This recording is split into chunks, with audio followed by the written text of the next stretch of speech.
From the Library of Congress in Washington, D.C. I think we'll get started with a few introductions before we begin the formal webinar. Again, my name is Naomi Kokion. I'm an education specialist here in the library in the exhibitions office. We really appreciate you joining today for this session as part of the World War I webinar series. As you know, this program is part of a number of events, webinars and events especially connected to the library's exhibition, Echoes of the Great War, American Experiences of World War I, which is on view here through January 2019. Today's session will focus on immigrant veterans of the First World War and the work of the library's Veterans History Project, better known here as VHP. And our presenter today will be Owen Rogers, a liaison specialist in that office. The presentation will last approximately 30 minutes with time after that for Owen to answer questions. You may note that you can talk with the panelists and your fellow participants via the chat. There's a little chat icon at the top of your WebEx window, and use that to drop down to all attendees if you want to talk to everyone, or if you have just a question for one of the presenters, you can send that way, but we'd love to see everyone's questions there. Please also, if you haven't already, tell us who you are and where you're watching from, so we have a sense of the breadth of our participants, and also just to practice using the chat.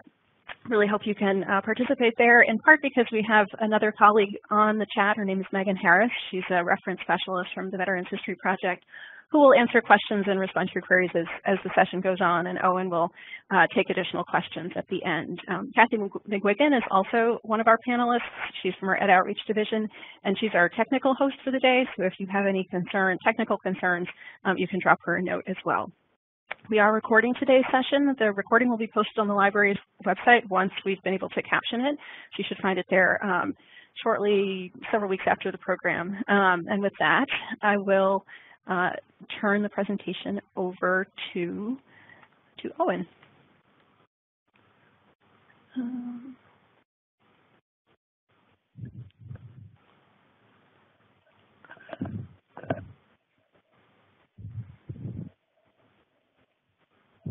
Thank you, Naomi.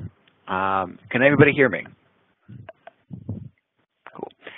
All right, I'm going to get us started here.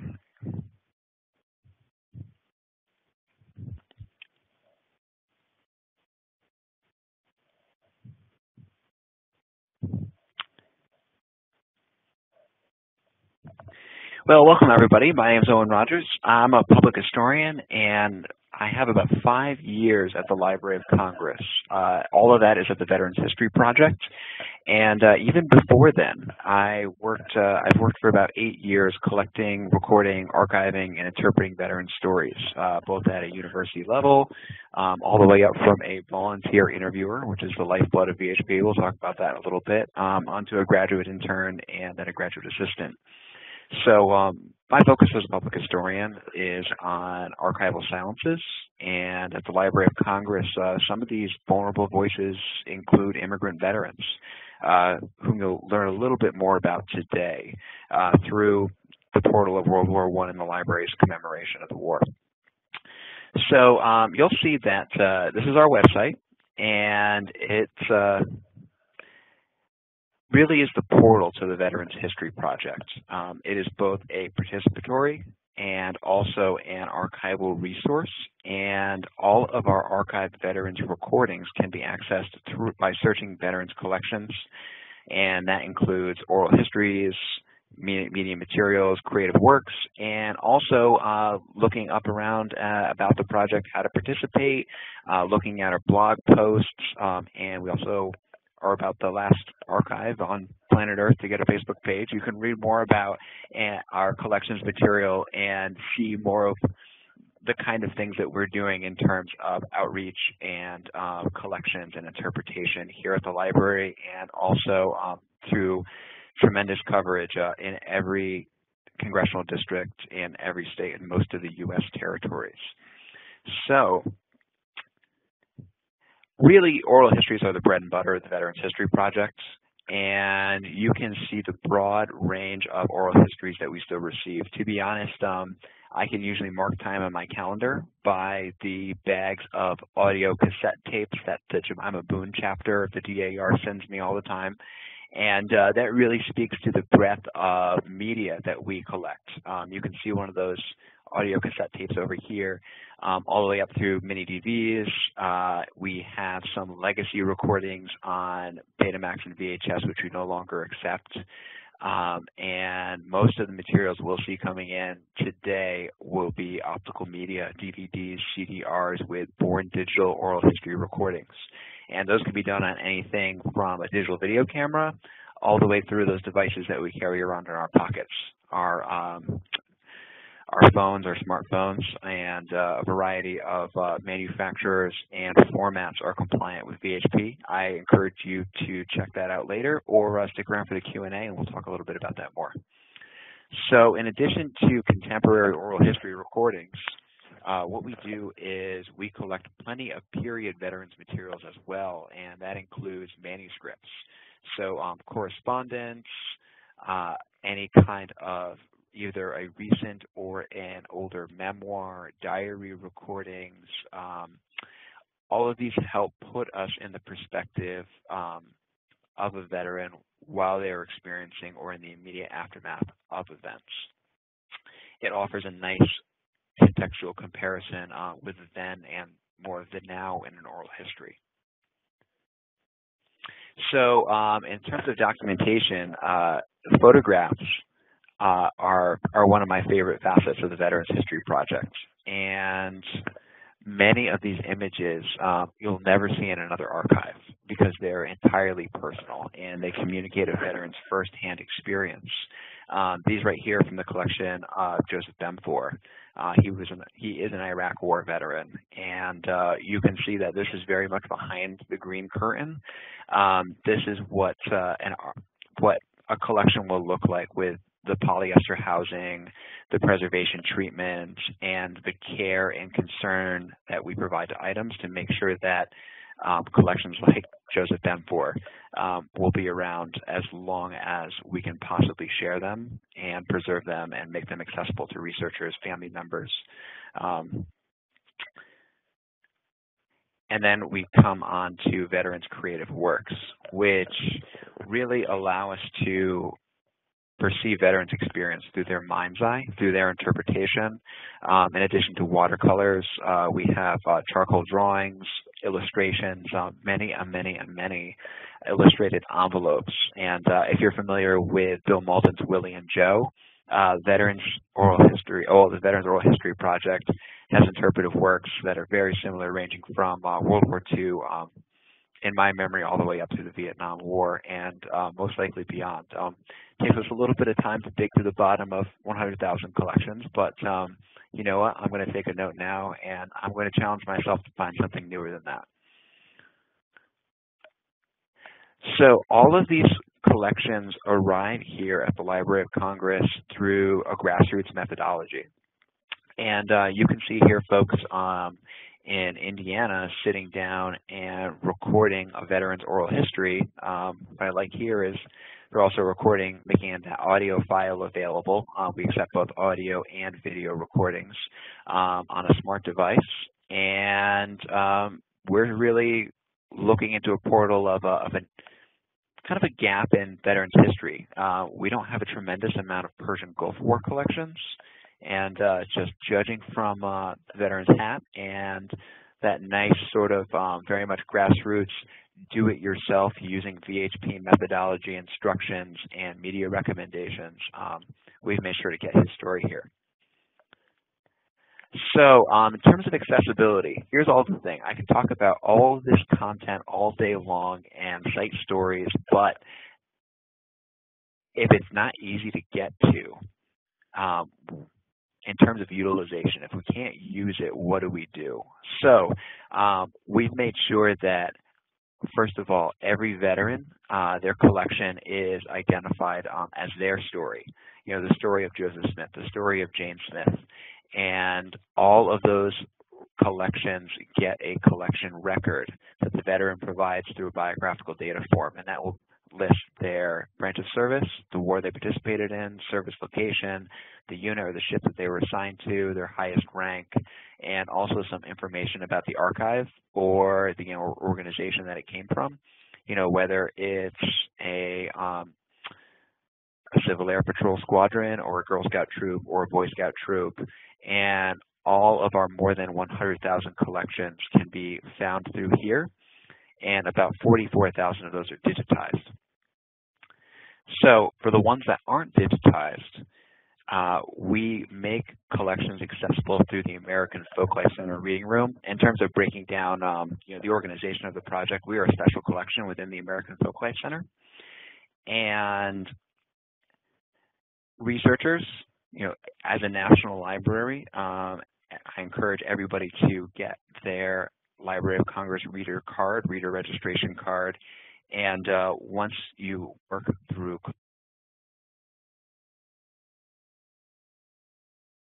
those materials in front of you in about 10 working days. Sounds like we may have lost. So now we come on to give it a second here to see if we can reconnect. In terms of this is how we're more or less, and you can definitely tell by this sliver in the corner right here for World War I collections that this says everything about the date that VHP was legislated.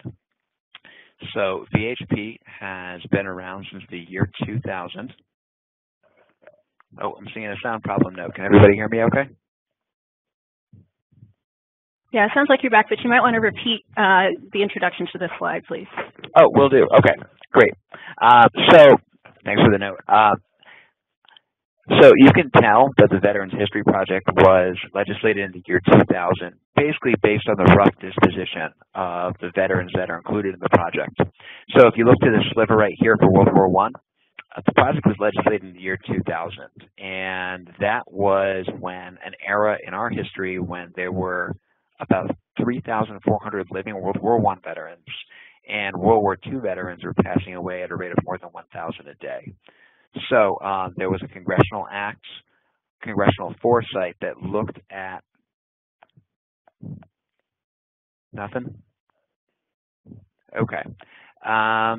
Okay, back again. All right. That looked at the state of World War II veterans' oral histories and said, if we don't create a project that can capture these memories, we're going to lose them forever.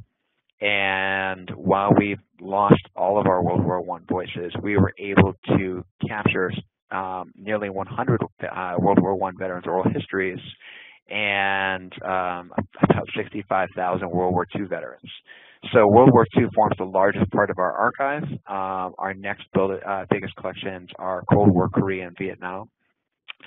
And we continue to receive World War I collections through donations of manuscripts, photographs, creative works, like I mentioned before.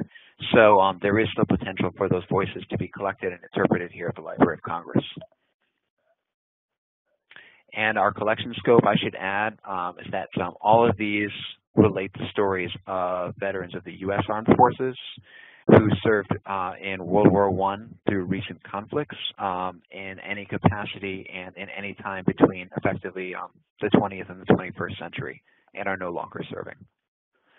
So now when it comes to World War I, World War I veterans in a discussion of immigration is just a fascinating opportunity to explore immigration as a concept and as an era in the United States, and also really to look at it as a somewhat substantial, about 5% of the entire VHP World War I archive communicates immigrant veteran service. So we have about, as I said before, 400 World War I collections, and roughly of that amount, we found about 20 veterans who indicated either first or second generation ancestry. Either they were immigrants or they were the children of immigrants. And that speaks to a larger VHP conundrum we have when it comes to interpreting veteran service. Just because ancestry information is entirely optional, we have ancestry information for about half of our participants. So effectively, this could be, the amount that we've collected could be double what is reported on the self-identified sheets that veterans complete for participation. But of the amount that we have, this is roughly the perspective of, this is the lay of the land in terms of where our veterans come from. for World War I, that is. And what's so fascinating is that looking through this, you can see that the VHP preserved the voices of World War I veterans from both the Allies and the Central Powers, which leads you into a fascinating interpretation of first and second generation self-identity. So now we come to the story of Camp Upton. And Camp Upton was just a fascinating melting pot for World War I service. I learned about this through Echoes of the Great War. This is a photograph that I wasn't familiar with. And so FM Stefano recorded the arrival of the New Rochelle contingent at Camp Upton. And by some estimates, more than 30 different languages and dialects were spoken in this camp alone. So by war's end, about 500,000 of American enlisted troops were recent immigrants from about 50 different countries, and about 100,000 of them didn't speak English at all. So we're going to talk a little bit more about avenues in which immigrants would find themselves in the service of the United States military. But this just shows you really the sort of the scope and the diversity of men in doughboy uniform. So when we come to talk about the range of World War I service, I found 3 collections that I think would be a fascinating portal in which we would talk about immigrant identity within the U.S. Armed Forces in World War I. So right there on the left, that's Harry Freeman. And in the middle, we have Joseph Rosenbloom. And on the right, we have Albert Kleinecke. And they really do speak to the range of both naturalized immigrants, recent immigrants, and second-generation descendants of Central Powers parents. So when we start with Harry Freeman, and it's a really ideal opportunity for us to take you to the Selective Service Act of 1917.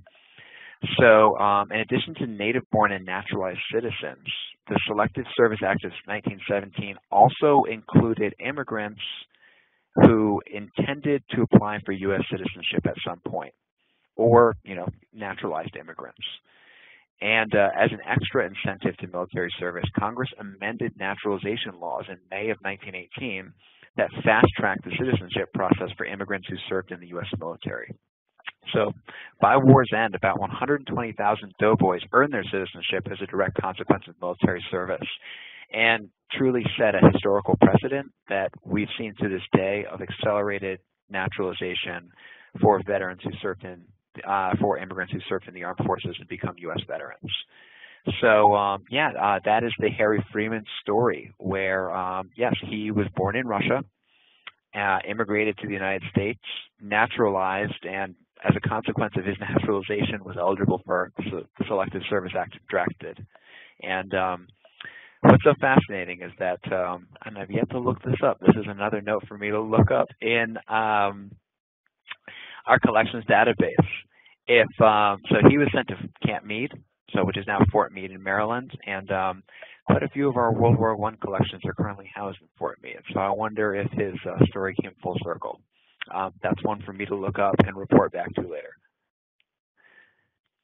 So now when we come to the messaging and the branding for U.S. military service, I share this in, we see different strategies, different media strategies through the generations that engage and elicit military recruitment. Sometimes I talk about a recent conflict veteran in our collection who remembers the U.S. Army National Guard come to his high school with a Humvee armored truck that had a PlayStation inside that you could play while driving. And for some reason, that was just the most incredible thing, and the novelty that that was used to solicit recruitment. So back then they didn't have PlayStation. What they had was branding posters. And so I want you for the U.S. Army.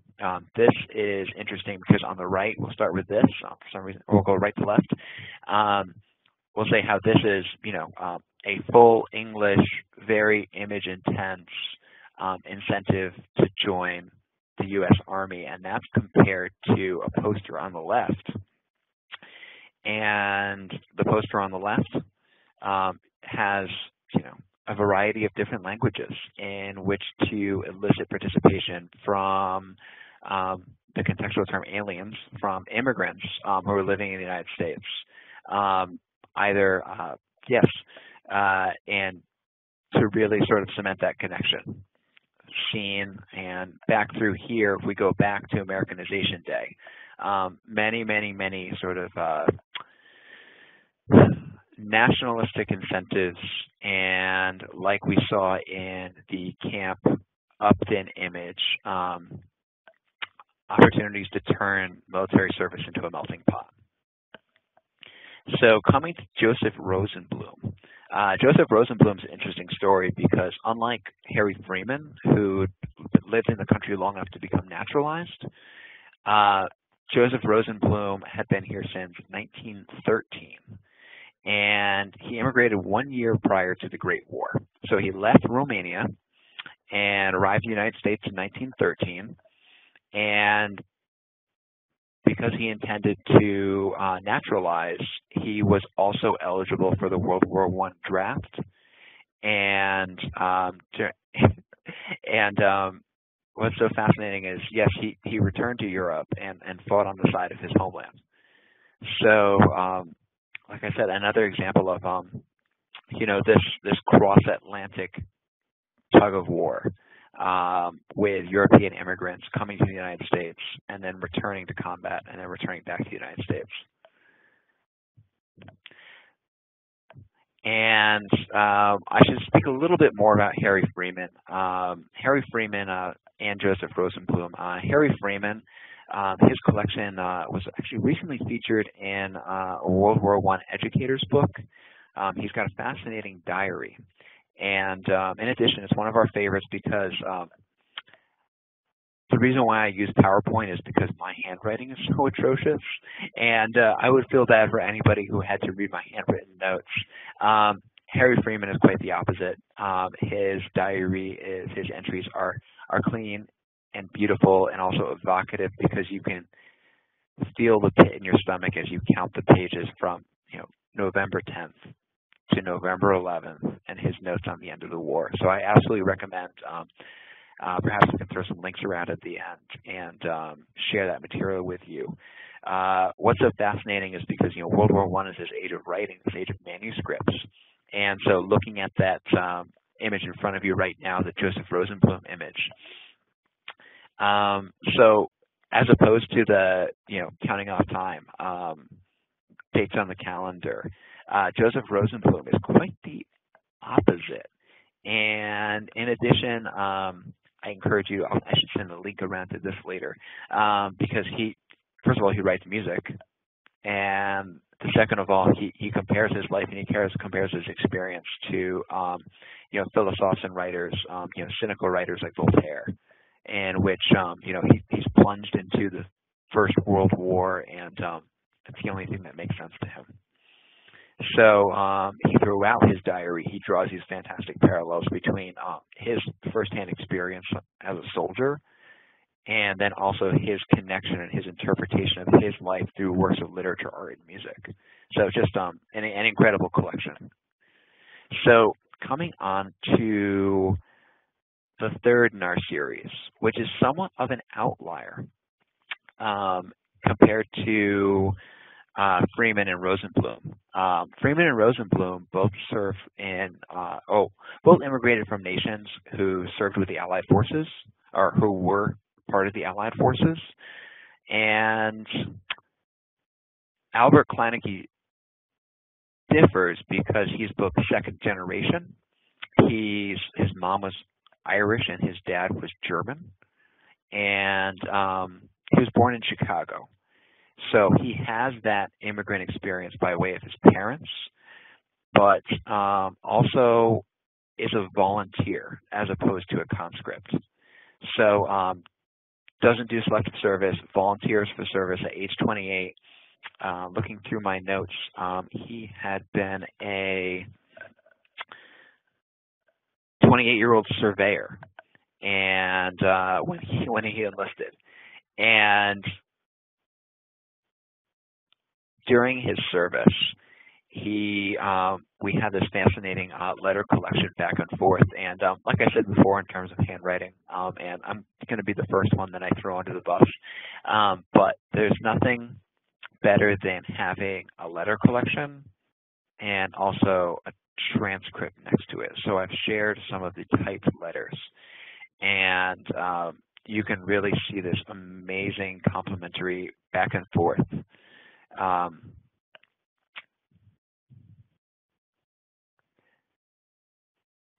So it's interesting. Now, he stayed on in Europe after the occupation, after Armistice Day.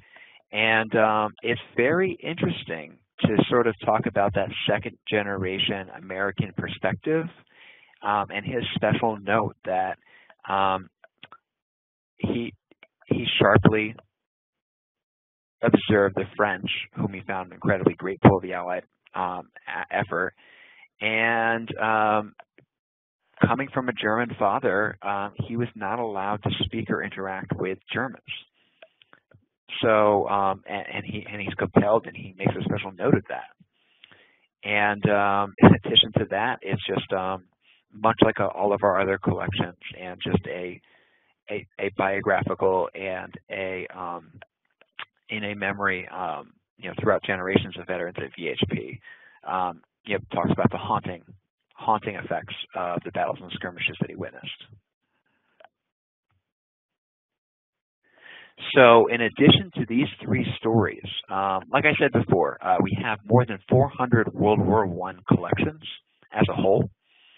And what we do quarterly, this is something special since the library is commemorating the First World War right now, but quarterly the Veterans History Project will find a theme, whether that's disabled American veterans, or whether that are Japanese American veterans, or women in military service, or African American soldiers through the generations.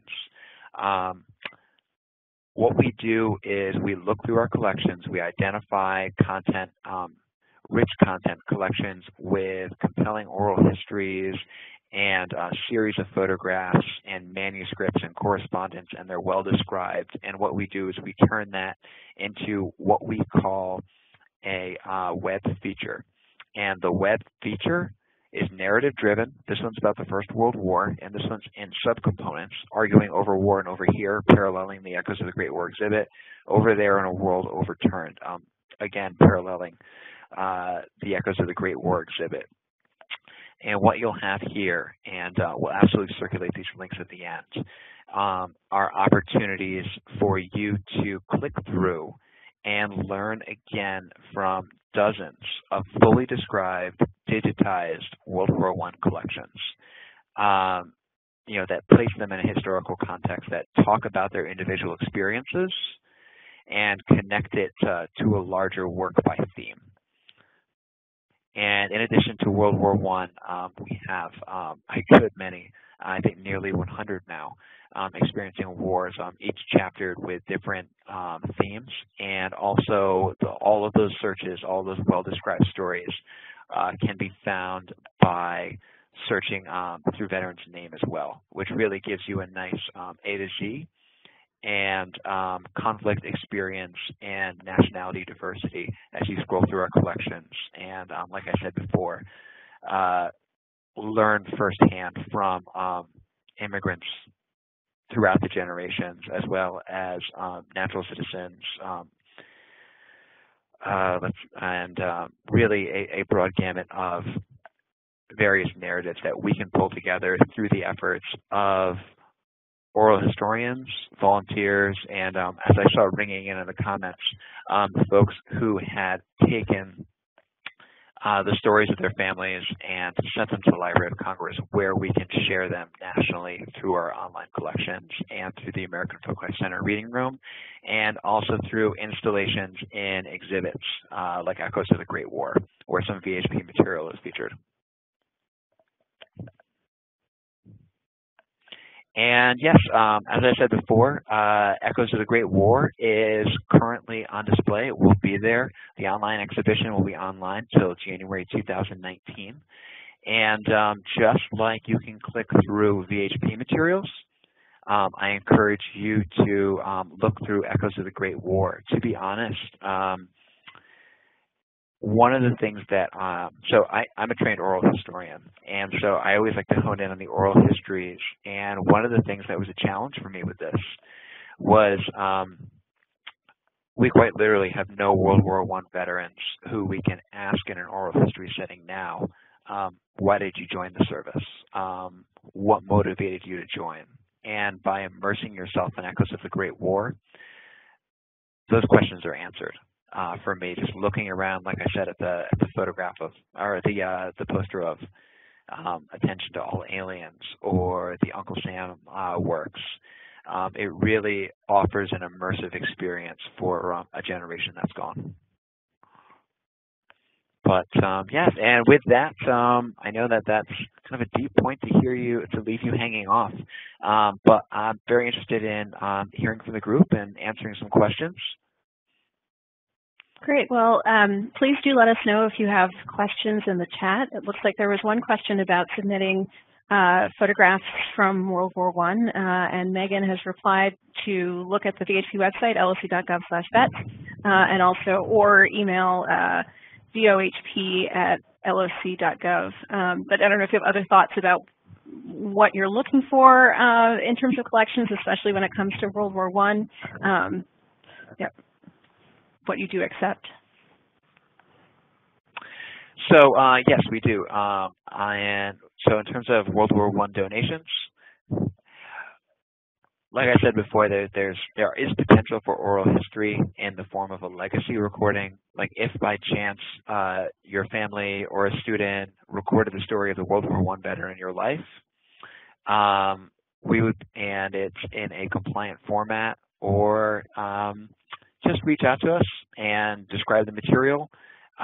In addition to those legacy recordings, we're always looking for opportunities to collect manuscripts, and we consider a complete collection as one that has at least 20 pages of military orders or memoir or journal pages, or at least 10 original photographs or items of correspondence or creative works. But just in terms of we're a cultural institution, and we live on our nuances. So if you have any World War I materials that you'd like to share with us, or talk to us about, or show examples of, we look forward to working with you and seeing what we can do to make sure that your family history and the experience of your World War I ancestor is preserved here. So as I said before, it's a 30-20-10 is our catchphrase. Okay, well, thank you. So then, another question: is there something that you found truly surprising about someone's service during World War I, or something that just was, was a surprise to you in these archives? So I feel like every day I'm finding a new story, and I know that that's sort of a maxim that gets used up a lot. You know, what's your favorite story? Like, the next one. But there is some truth to that. In terms of World War I stories, I would honestly say that the Freeman Diary is just so powerful to me, because everybody hears, it's so branded, and I'm not sure if this is just social studies curriculum, but the armistice is such an epoch in, at least it was my learning and American learning. And hear Harry Freeman tell the story of being ordered into an engagement hours before the armistice, and having, at the end of the battle, the smoke clear, and realizing that he was in a pocket, he was completely encircled, and that, had the bell not chimed, or had the bell not tolled at 11:11:11, he wouldn't have survived the war. And it's just this mix of absurdity and experience that just draws me right into it. Oh, that's great. We'll have to. I'm intrigued now. I haven't read through the Freeman diary, so I want to go do that now. They're really such wonderful ones. I'm especially taken with Irving Greenwald, who's not an immigrant, but I think the child of immigrants. But there are so many wonderful stories on your website. There's some questions coming through about VHP's collecting policies, which I think Megan is addressing. But a question about Camp Upton. Is there anything else on VHP's website about Camp Upton? I think the question was specifically, is there something searchable about Camp Upton, which I think is not the case, but are there other veteran stories from Camp Upton that you know of by chance? And Megan says it is the only database is searchable by service location, so that's good. And she just sent the link, so that's fabulous. Hey, thanks, Megan. And there's a variety of different service locations to veterans. That includes training and deployment. So from one pathway to another, all of those, if the veteran indicated it on their biographical information when we accepted their collection, or it was attributed in the service history notes, we would be able to find that information on the back end, as well as you'd be able to find it on the front end through that link. Great. And then sort of a content question. Is World War I the war they said would end all wars? Is that something you feel like you can answer, Owen? I feel like that's something that, we could write a monograph on that, or we could all, huddle around in a circle and have a moderated panel. It seems without precedent, but also, so without precedent, and I would say, and this is me as a public historian, not a capital H historian, through our veteran stories, we see consistent effects on the veterans of war and the consequence of war in general, as told through their experience, as evidenced through their correspondence, manuscripts, and diaries. And the war to end all wars, seeing that the effects of the war persist through veterans of World War II, Korea, Cold War, Vietnam, Persian Gulf, Afghan, Iraq wars, and interwar experiences, I would say that in that capacity, it's not unique. Yeah. Yeah, well, thank you. And I think it's actually, this question is a nice segue to our to closing, and then a reminder that this is part of a series, and maybe, you can flip the slide to the next, because I would encourage you, Megan Parker, who asked that question, to come back to this series next month, when we will have Sarah Conway Lance, who's a historian in the manuscript division and is one of the curators of the exhibition, talking about Woodrow Wilson's decision to go to war, and he will talk more about obviously the reasons that Wilson thought the United States should be involved, and some of the language around the war. That phrase being "to end all wars," I think, came later, but this idea about the extent to which the war was to make the world safe through democracy, and what Wilson's war aims were, will be the next session, which is October 24th, 2017 at 2 p.m. After that, we'll have one a month, so the next will be November 28th at 2 o'clock. We'll look at a print, a Liberty Bond Drive print called Lest Liberty Perish, which is a really evocative image of New York City destroyed by the enemy, made by Joseph Pennell, who's a famous printmaker. And we'll have a specialist, Catherine Blood, from our Prints and Photographs division. And the last session will be December 12th, again at 2 o'clock, looking at Charles Hamilton Houston and how his wartime experiences as a young officer serving in a segregated military and their influenced his later work in civil rights, including as chief attorney for the NAACP and a mentor to Thurgood Marshall. So I hope that you will return. If you have other questions, you can always add them here. We'll answer a few more at the end, or you can email Owen and his team at vohp@lsc.gov. We thank you for participating in this session and would love your feedback at the link that you see here. Hey, here we go. I was hoping to tell the story of an immigrant veteran who resided in Missouri, able to search VHP site by location. Megan and Owen? Yes, so we do have a local history plugin, and if you go to our website and our collections database, you can browse by state history, and from there find him by last name or her. Great, thank you. And if anyone out there is a teacher, there's really great material to support students during oral histories on the VHP website as well, so I hope you'll consider that. And do come back for the next session. You'll find all of the events and resources related to World War I and on our online exhibition, which is on our online exhibition page, loc.gov/exhibits, if I can. And thanks very much. Hey, thank you.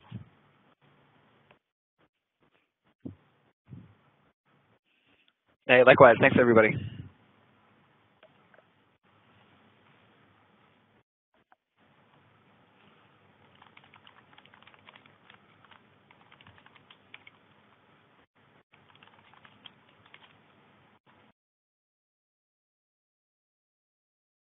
This has been a presentation of the Library of Congress. Visit us at loc.gov.